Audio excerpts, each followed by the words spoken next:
Capítulo 3, Gálatas capítulo 3, vamos ler a partir do verso 15 até o final do capítulo.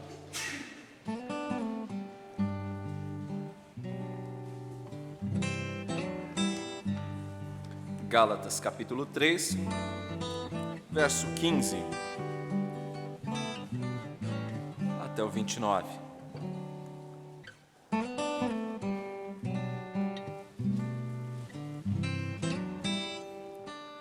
Diz assim a palavra do nosso Deus: Irmãos, falo como homem, ainda que uma aliança seja meramente humana, uma vez ratificada, ninguém a revoga ou lhe acrescenta alguma coisa. Ora, as promessas foram feitas a Abraão e ao seu descendente. Não diz, e aos descendentes, como se falando de muitos, porém como de um só, e ao teu descendente, que é Cristo.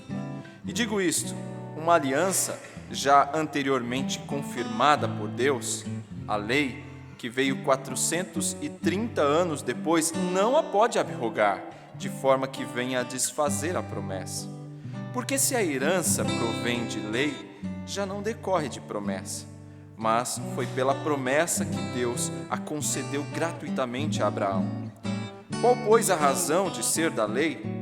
Foi adicionada por causa das transgressões, até que viesse o descendente a quem se fez a promessa, e foi promulgada por meio de anjos, pela mão de um mediador.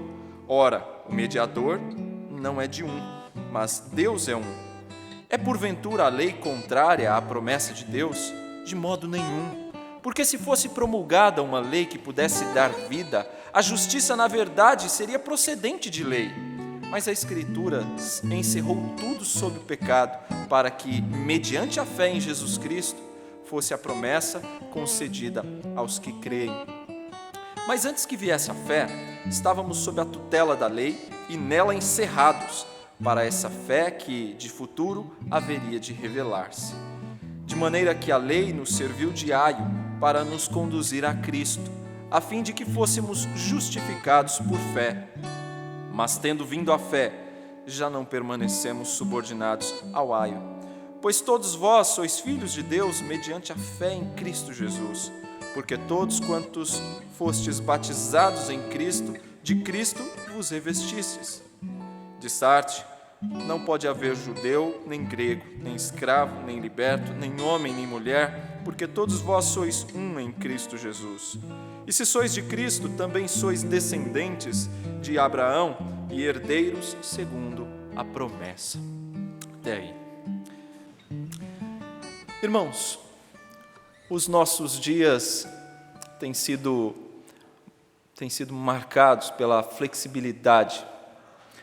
Flexibilidade essa que se vê nos diversos setores.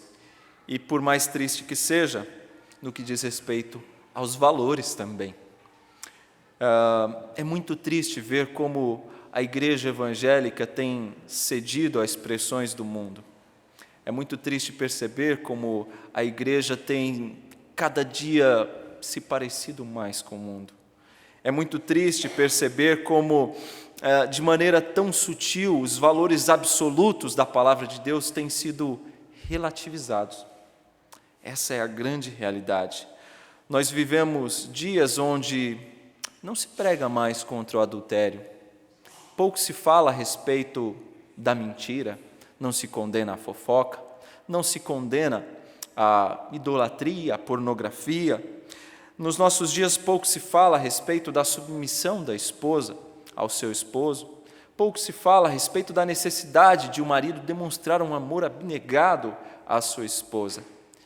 Esses são os nossos dias, onde pregar sobre essas coisas não é popular.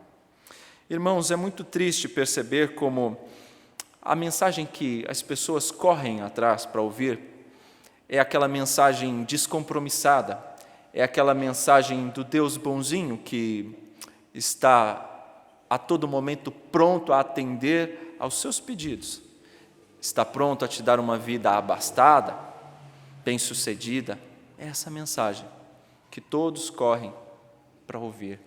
É muito triste perceber isso. E eu percebo com isso, irmãos, que o problema todo é que os fundamentos estão sendo corroídos. Essa é a grande verdade.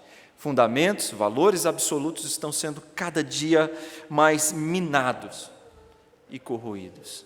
Essa é a grande verdade. É isso que nós percebemos e, ao correr o fundamento, o edifício corre sério risco.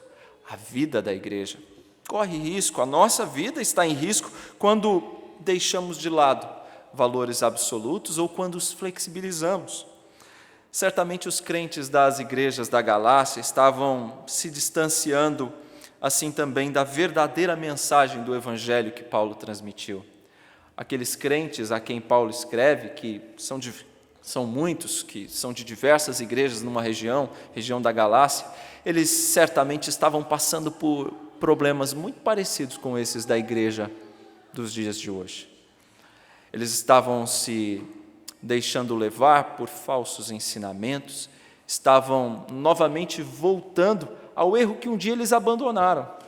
Eles estavam dando atenção aos falsos ensinamentos dos judaizantes e estavam deixando de lado o ensinamento da graça que eles receberam, da fé em Cristo, e acrescentando a isso outras coisas.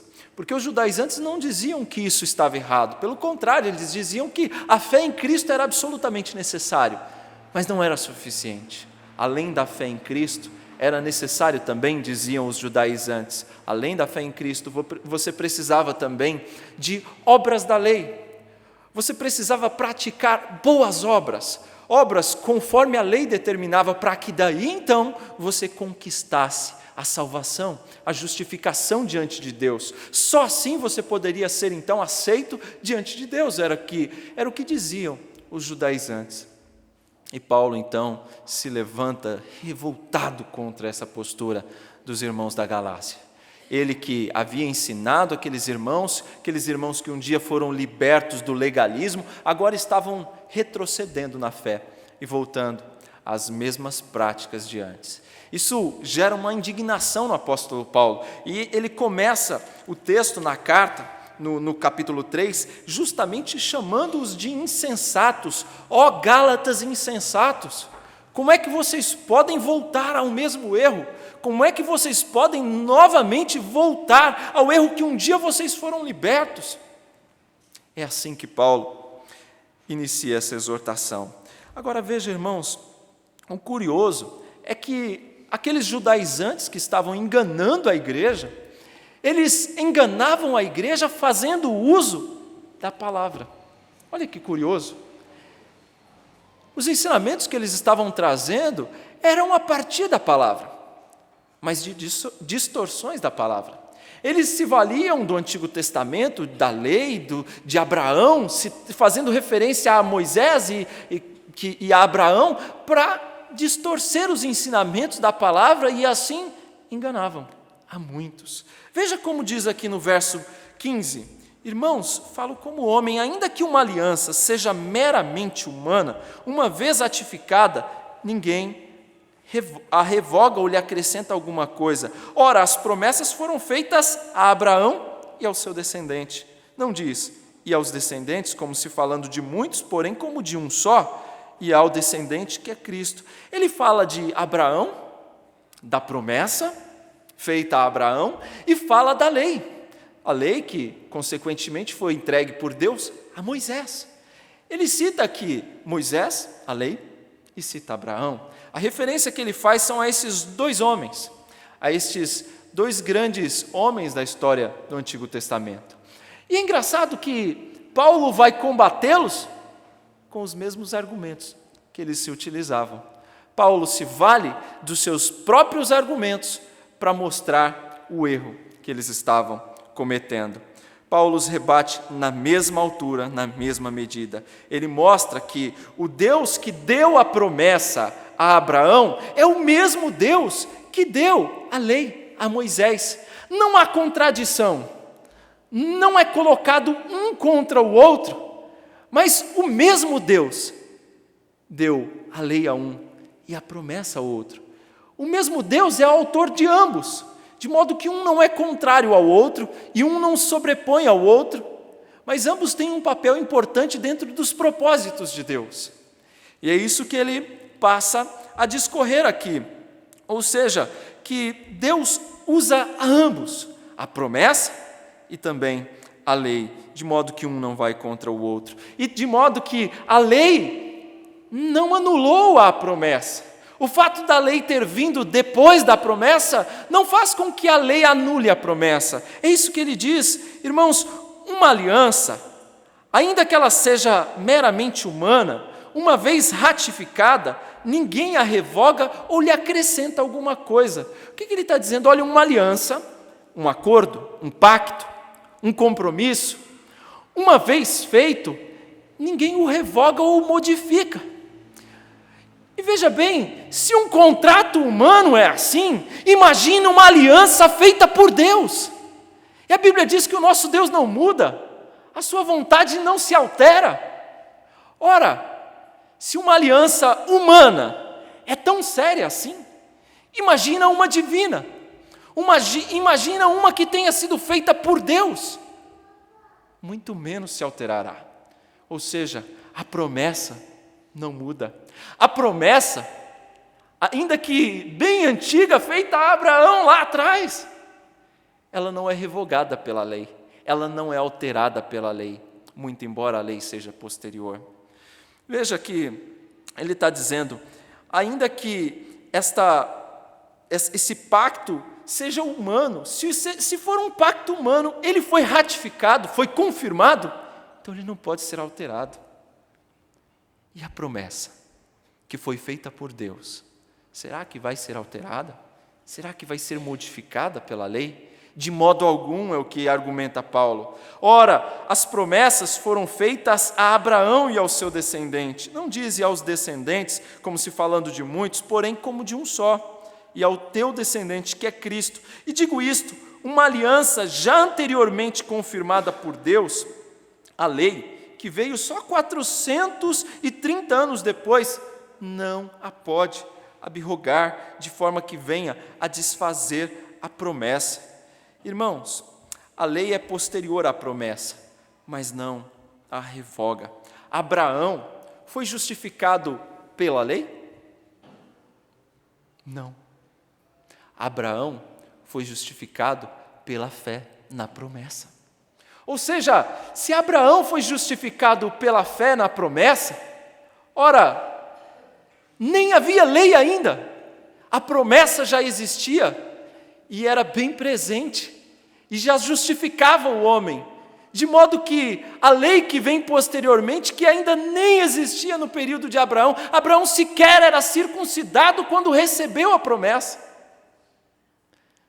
Veja, irmãos, a promessa, ela não é em momento algum alterada, mesmo depois que Deus dá a lei por intermédio de Moisés.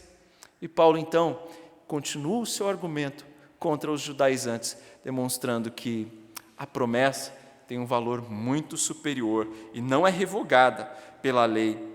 Aqui nós temos uma importante aplicação para nós, irmãos. Ele está dizendo de compromisso, de um pacto. Deus é aquele que honra os seus compromissos. Deus é aquele que honra o seu pacto. Talvez na sua Bíblia esteja escrito aí, a NVI, ela utiliza o termo testamento, não é? Na sua Bíblia está assim, um testamento, ele não é alterado, é verdade. Veja que um testamento, depois da morte do testador, ele não é alterado, não tem como ser alterado, é assim. O testamento, uma vez feito, ratificado, ele não é alterado. Assim também a promessa, ela não sofre alteração. O que ele está dizendo? Que Deus honra a sua palavra. Deus honra o seu pacto, a sua aliança. Deus é aquele que tem prazer em honrar a sua palavra. E disso decorre uma implicação bem séria para nós, irmãos, que eu os convido a pensar sinceramente aí no seu cantinho. Você tem honrado? Deus tem prazer em honrar os seus compromissos, a sua aliança. E você? Tem honrado os seus votos? Quando da ordenação ou da investidura, fazemos votos. Quando da profissão de fé, do batismo, fazemos votos. Assumimos compromissos solenes diante de Deus, diante da sua igreja. Você tem honrado os seus votos? Você tem honrado os seus compromissos com Deus? Isso é muito sério, irmãos. Nosso Deus é um Deus que honra a sua palavra e Ele espera de nós a mesma postura. O testamento, uma vez feito, ele deve ser cumprido.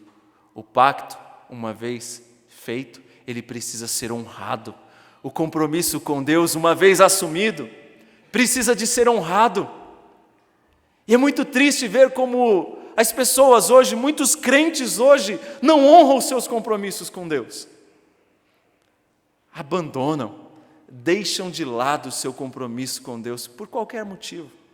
É interessante como nos dias de hoje, triste como nos dias de hoje, as pessoas arranjam tantas desculpas para não honrar os seus compromissos com Deus.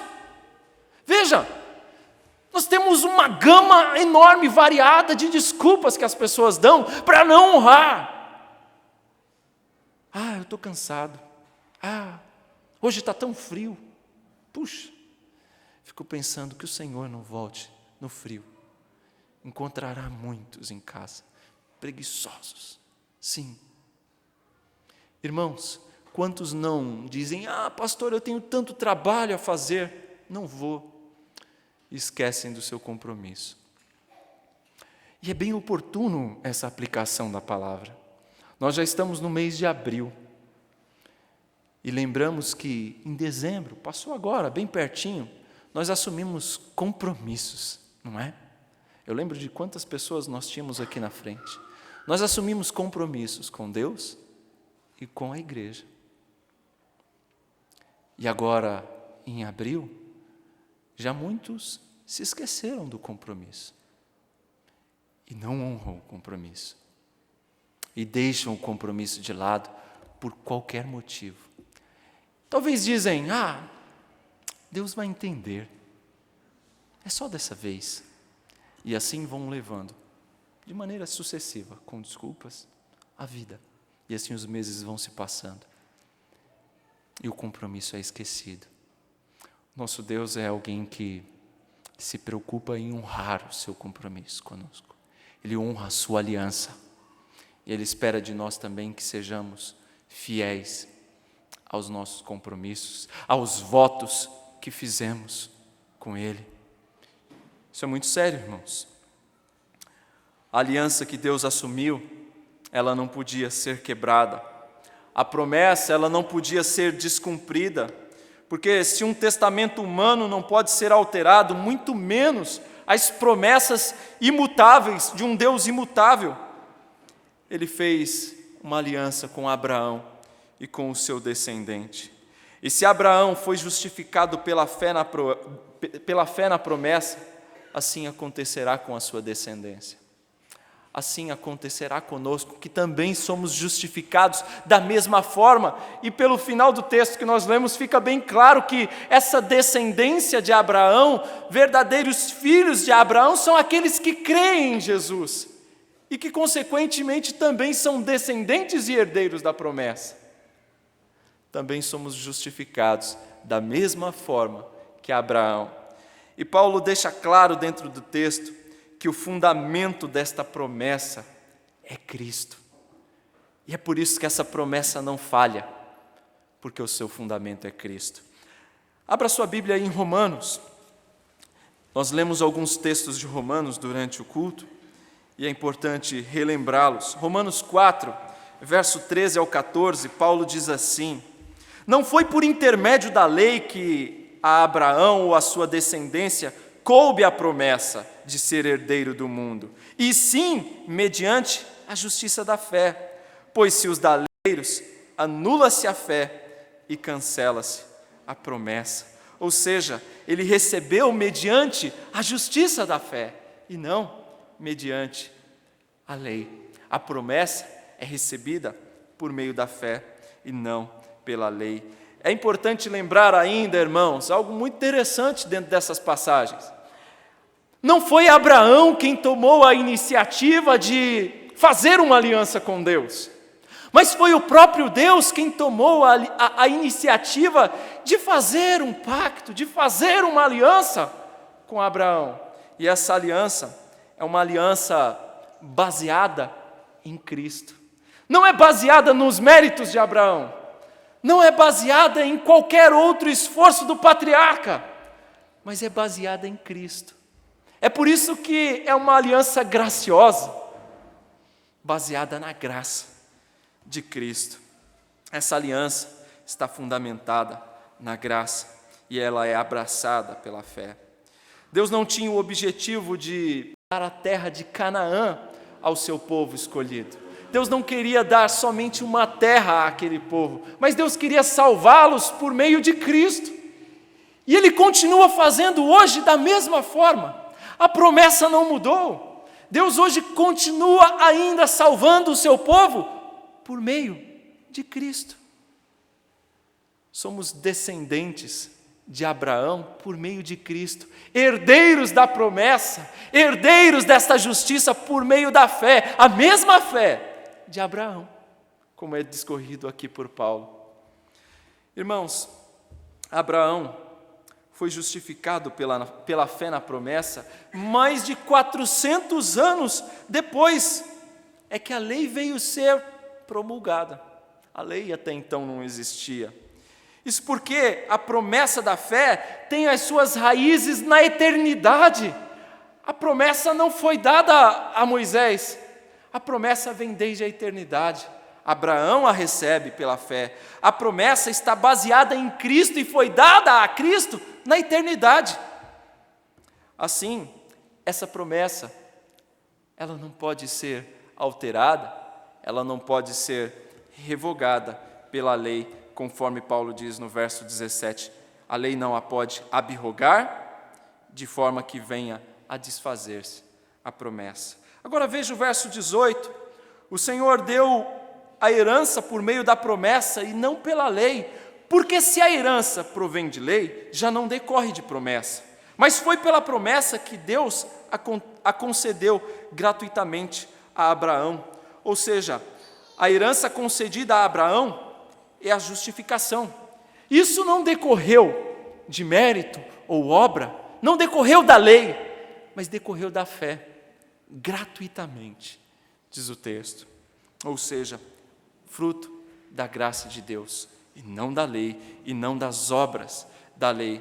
Agora, em segundo lugar, irmãos, vimos que a lei é posterior à promessa, mas ela não a revoga, não revoga a promessa de Deus.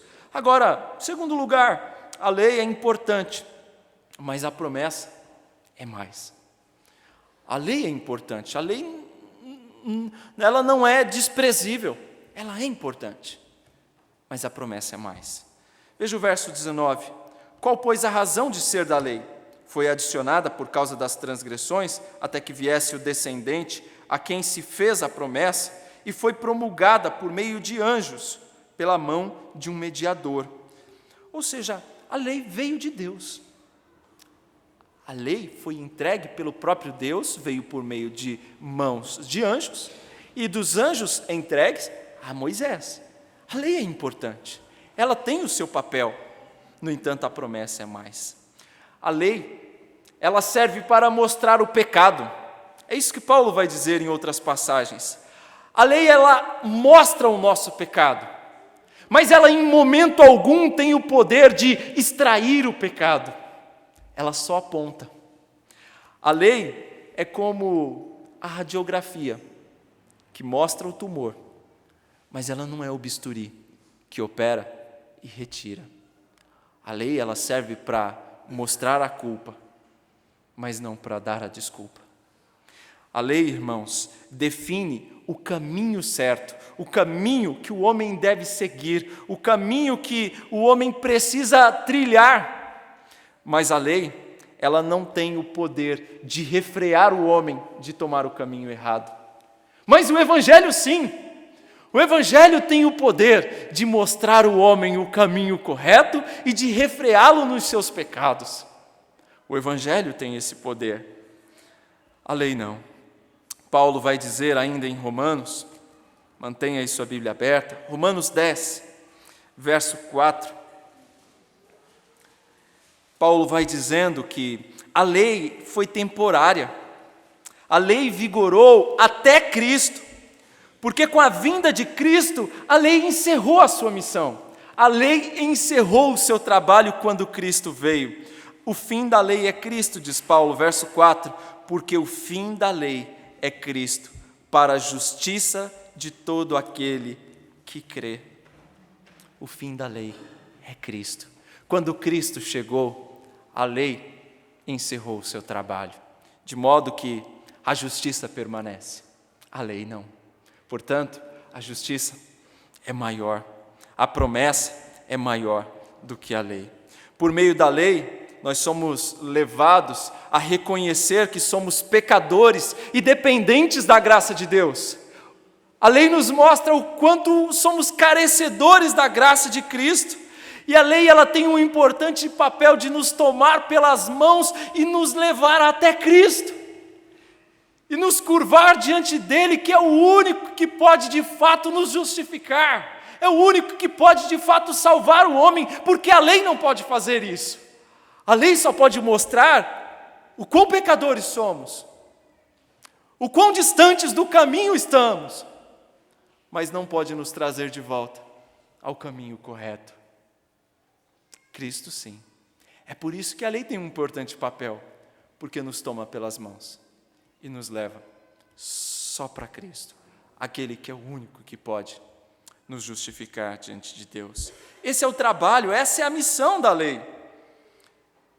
Outro ponto que revela a supremacia da promessa está exatamente nos versos, finalzinho do verso 19 e no verso 20.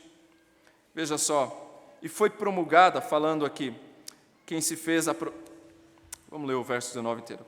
Qual, pois, a razão de ser da lei? Foi adicionada por causa das transgressões.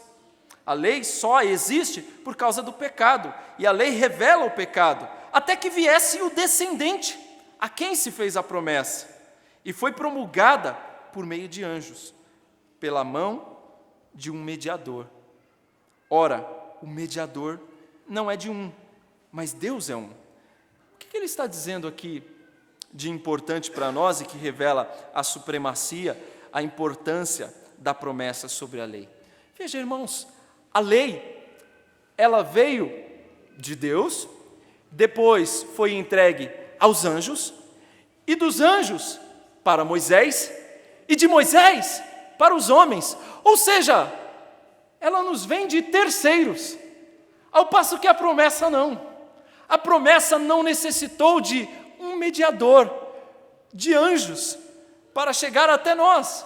A promessa, ela é superior, porque ela foi feita diretamente por Deus a Abraão, sem um mediador, sem anjos, sem Moisés no meio, mas diretamente a Abraão. E o texto nos chama de descendentes de Abraão. Aqueles que creem em Cristo são descendência de Abraão. Veja, isso revela, irmãos, que a lei ela foi dada por Deus também, mas primeiro aos anjos, e dos anjos a Moisés, diferentemente da promessa, que é dada diretamente a Abraão, sem a presença de um mediador.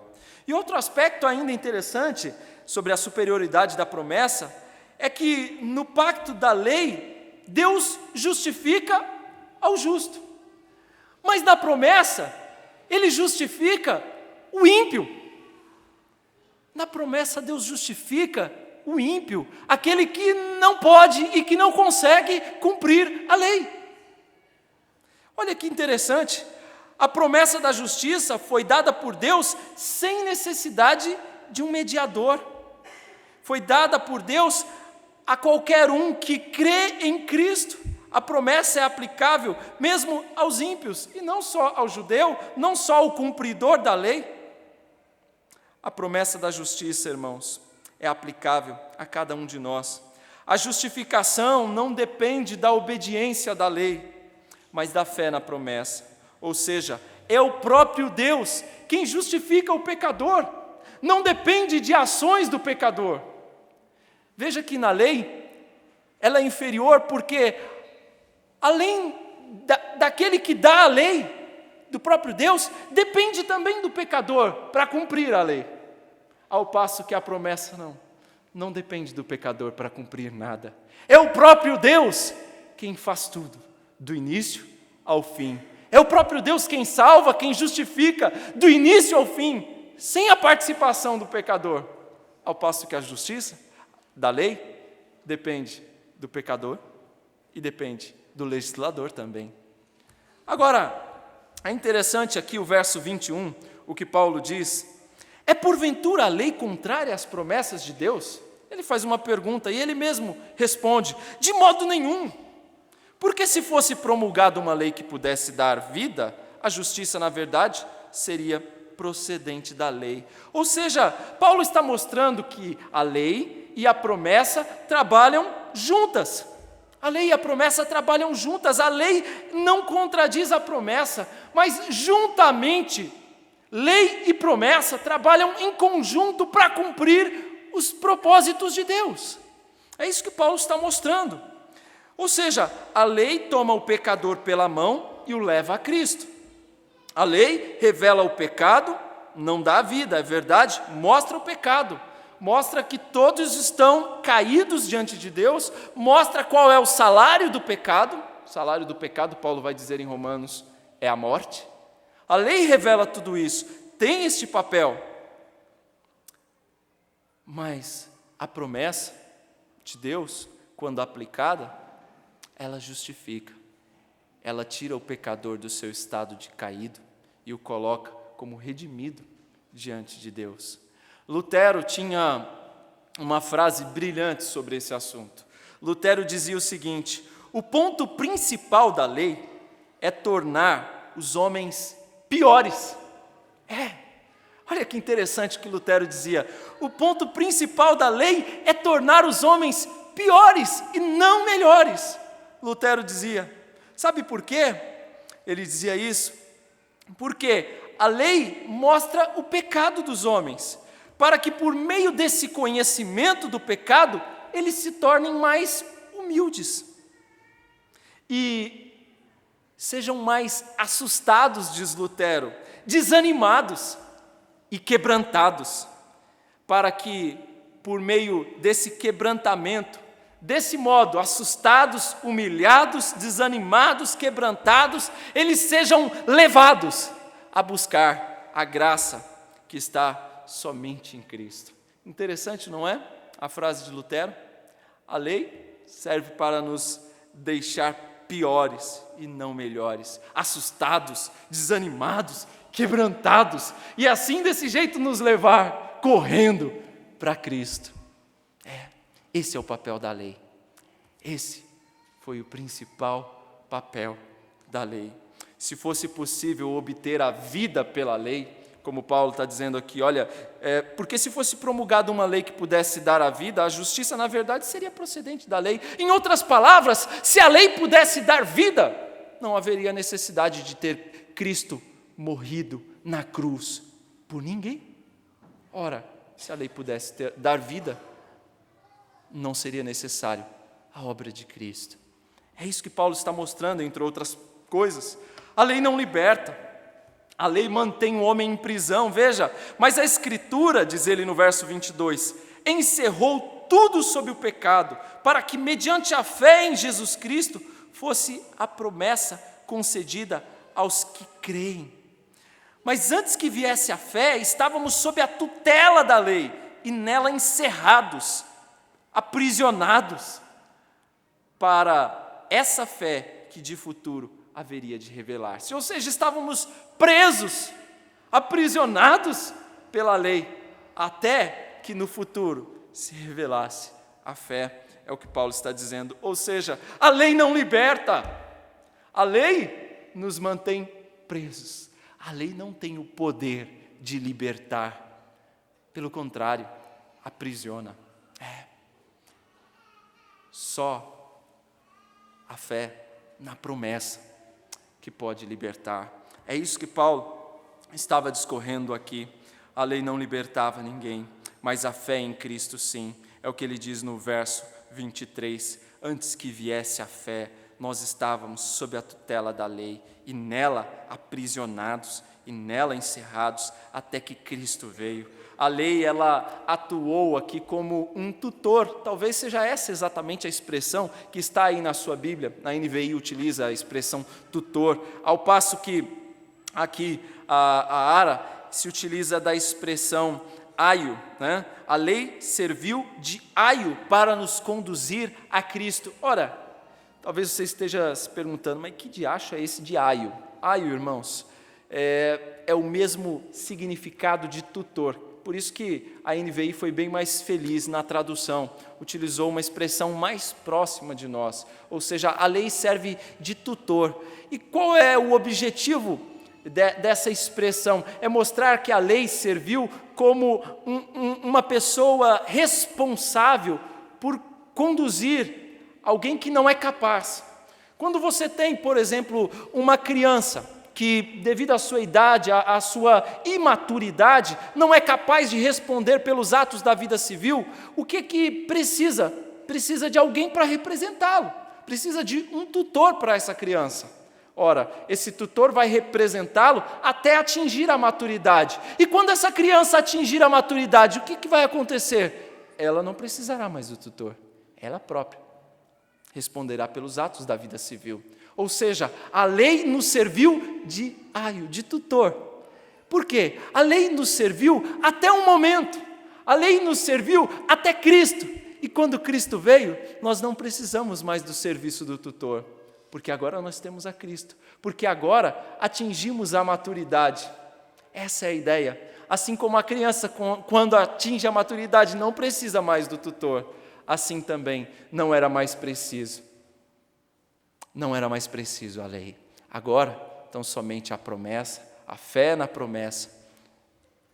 Veja, irmãos, Paulo continua o seu argumento aqui, mostrando que esse papel do tutor, papel importante até a vinda de Cristo. A lei foi importante até a chegada de Cristo, que é o único que tem poder para libertar o homem, que é o único que tem poder de tirar aquele que estava aprisionado sob a lei, e agora colocá-lo em liberdade. É interessante esse aspecto, porque somente o homem que está consciente da sua culpa, e veja aí a importância da lei, porque a lei revela a culpa, a lei revela o nosso pecado, por meio da lei abunda o pecado. Ou seja, a lei teve esse papel importante, tem esse papel importante. Só o homem que reconhece o seu pecado, só o homem que se reconhece como culpado diante de Deus, é que vai correr atrás do Salvador.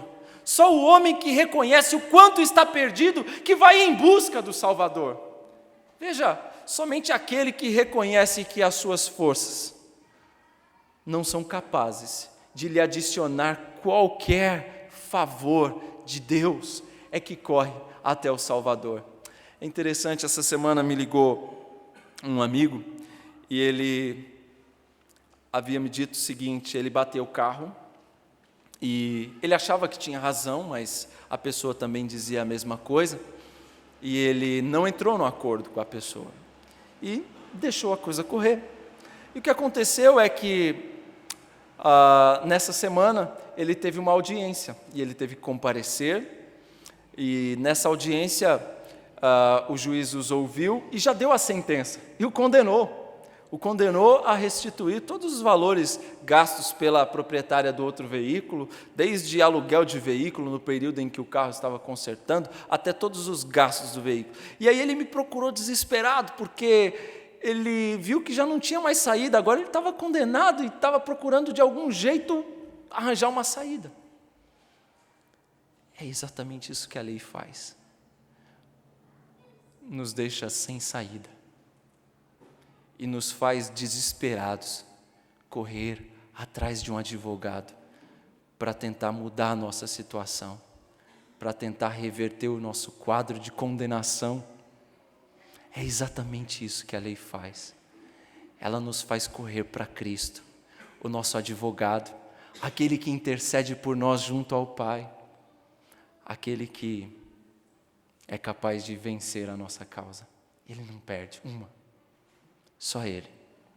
A lei faz isso de importante, nos leva a Cristo. Para fechar seu argumento, irmãos, Paulo deixa claro aqui para nós que aquele que se acha bonzinho ou que pensa que seus méritos conquistam algum favor diante de Deus, que o ajudará a morar no céu, está muito enganado.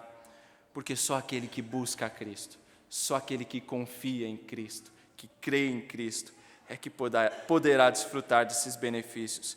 E esse ensino de Paulo traz uma aplicação séria para nós, importante para nós. Em que ou em quem temos depositado a nossa confiança? Onde é que você tem colocado a sua confiança, meu irmão, minha irmã? Em que ou em quem?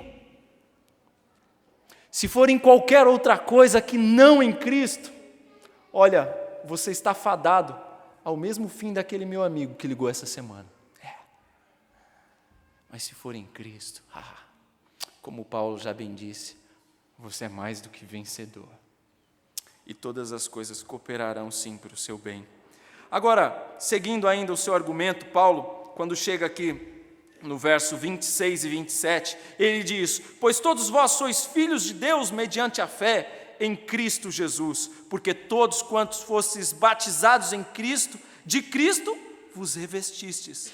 Ou seja, pela lei nós temos consciência de que somos pecadores, mas é pela promessa que somos justificados pela fé, e assim feitos filhos de Deus. Evangelho de João, capítulo 1, verso 12, esses dias eu conversava com os irmãos na classe de catecúmenos. Não existe maior mentira do que dizer que todos são filhos de Deus. Não é verdade. Evangelho de João, o apóstolo ali, ele deixa bem claro: somente aqueles que creem em Jesus, porque a todos quantos creram em Cristo Jesus, foi-lhes dado então o direito de serem chamados de filhos de Deus. Portanto, não é para todos. Recebemos o Espírito Santo a partir do momento que cremos em Cristo como nosso Salvador e somos integrados ao corpo de Cristo. E veja que a fé é exatamente o instrumento que garante a nossa união com Cristo. E o batismo é uma maneira visível de mostrar a nossa união com Cristo, ou seja, representa de maneira visível que estamos unidos a Cristo. É isso que ele está dizendo: sois filhos de Deus mediante a fé em Jesus Cristo, e fostes batizados em Cristo, e de Cristo vos revestistes, tornastes corpo de Cristo, a partir da fé, não foi da lei. Verso 28, Dessarte: não pode haver judeu nem grego, nem escravo nem liberto, nem homem nem mulher, porque todos vós sois um em Cristo Jesus. Ou seja, Paulo estava dizendo que dentro do corpo de Cristo não existe barreira racial, social, nenhum tipo de barreira imposta pelo homem. Para um judeu, irmãos, daquela época, vejam bem, o judeu daquela época, judaizante, um judaizante como eram esses que estavam se infiltrando na igreja e sorrateiramente enganando muitos das igrejas da Galácia, para um homem destes, ele orava assim: ó Deus, muito obrigado porque eu não sou gentil, muito obrigado porque eu não sou mulher, e muito obrigado porque eu não sou escravo.